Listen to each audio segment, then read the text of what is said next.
This episode of Red Guy Entertainment is brought to you by Mega Championship Wrestling. Mega Championship Wrestling, based in Elyria, Ohio, presents No Love Lost February 20th with a huge card full of amazing matches and some of the best independent wrestlers this side of the United States. One match that's definitely going to be potentially a show stealer. Derek Direction going one-on-one with Joshua Singh for the Infinity title. Both of these guys are amazing athletes. Derek Direction's an up-and-comer coming through the Roaring Elbow Wrestling Academy. Joshua Singh training in the AIW dungeon, if you will. Both fantastic wrestlers. Great technical ability. Great ring work. And yeah, on to the show. Hello and welcome to another episode of Red Guy Entertainment Podcast. Hello! Mrs. Doubtfire. I was going for the OSW, but okay. Both. Yeah, same person. No?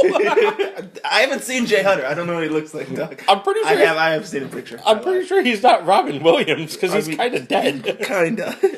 What does dead mean, though? What is life? What is life? Okay. I, of course, am James Paradise. I'm David Freitas. And the Rumble just happened. Yes, perhaps either the best or worst Rumble in quite some time, depending on the way you look at things. I think overall, the matches were good, but the outcomes were bad. I think they screwed up every finish in the card. Oh, with exception to maybe the Kalisto match. Oh, oddly enough, that match had like a major botch in it. Actually, the finish for the tag team match was amazing. Yeah, I love that. Big E was the star of that match. But yeah, we're talking Rumble today. We had a little prediction discussion not too long ago. I did not finish in the positive. I was disappointed because I started off 1-0. I was like, I got this, hot fire. Oh yeah, got the pre-show main event. Then I lost one, then I won one, then I lost one, then I lost one, then I lost one. I was kind of disappointed in myself. But Adam from What Culture, clean sweep over there. 6-0. Unbelievable. Did they talk about the pre-show on their predictions? I don't think they did. No, I think they were 5-0. You're right. But still, like, amazing. Impressive. Depending on the way you look at it, yeah. Because it shouldn't be predictable to that extent. And I guess, like, yes, if you look at everything as a 1 or a 2, somebody's going to guess them all right, as long as everybody doesn't guess the same thing. But still, this is one guy who's just like, I'm going to make my predictions based on what it looks like. And he predicted everything. I think some predictability in wrestling is good. Some. Yes, some. But not everything. No. Like, there are things that people want, and of course people are going to assume that's what's going to happen.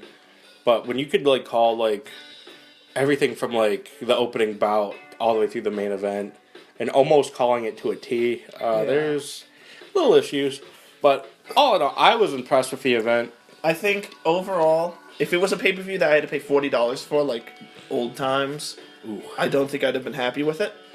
But paying $10 for that pay-per-view and every other pay-per-view in history, I'm okay with that. Yeah, that's good. It softens the blow that you're taking. Like, if not for the network, I wouldn't have ordered it, but I probably would have went to, like, a sports bar or something to see it. I don't think I'd have done that. Oh, I love the Rumble. Rumble's one of my favorite pay-per-views. I love the Rumble, too. The problem is the last 2 years don't have good track records with the Rumble. Yeah. But there's always hope. And, this is something I did not take into account. Well, anyway, this video brought to you by. So let's start with the pre-match. The pre-show main event. How happy were you with the results? The winners were Mark Henry and Jack Swagger. At the time of watching the match, fairly happy, fairly pleased. I like the one thing I love. I wrote a few notes. And several things I have to say about that match. I did not write notes because during the pre-match they said 1 is a nearly impossible entry to win the Rumble at. There was a time when more people won from 1 than they did from 30, so I didn't like that. Another note I have is or another thing I had written down was, I love Swagger's shirt, where it has, like, the imprint of the hand. That's such and, an like, old without shirt. looking, he did it perfectly. I was like, he's gonna mess this up. And he didn't. I was like, okay, I like it. That's why the shirt's like that. If he screwed it up by, like a Like, finger up was out here. of place, it would have been horrible. But it was perfect. Best Thanksgiving turkey shirt on the market. Yes. Another thing, like, I just wrote down generic notes during the match. 2 I plus liked, 2 is 4. I liked JBL said, "You can't quote yourself" to Michael Cole. And I thought that was great because I do that all the time on Facebook.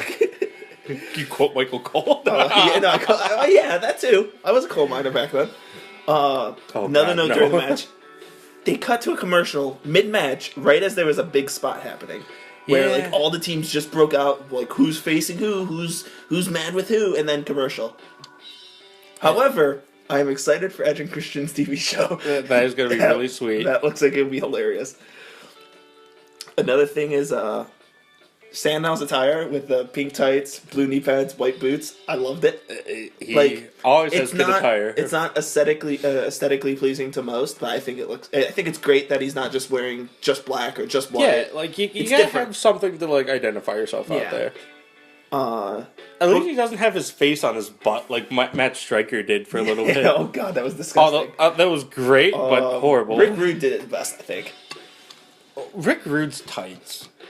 Oh, I liked when he had the Intercontinental Championship belt on his tights. I That was loved sweet. it when he had Jake Roberts' wife on his Oh tights. god. Like nothing screams like heel He didn't even heat. get permission for that too. He's like, I'm just gonna put your face on my crotch.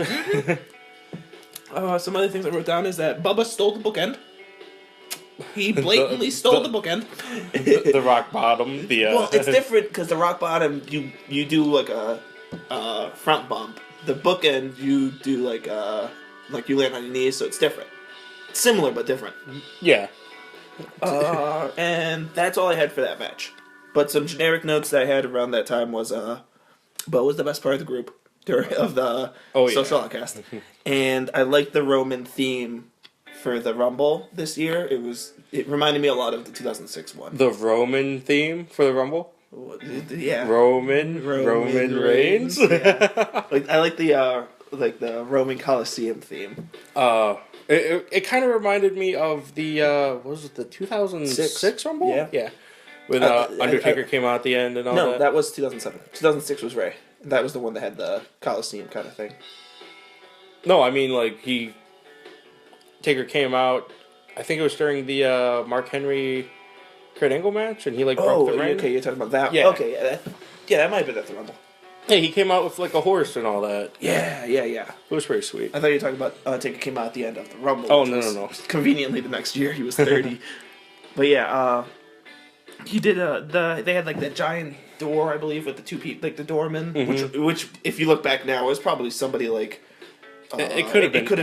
It could have been. What was the name of the? OVW? Familia people. Oh. He wrestles as Brian Myers now. Zack Ryder and Kurt Hawkins. Kurt Hawkins. Yeah, Kurt Hawkins and Zack Ryder. It could have been them doing the door things. The Hardys were King of the Ring, like door people before. 96, I believe. Yeah, Something like that. 96 and 97. So yeah, who knows who that could have been? I was proud that Henry won.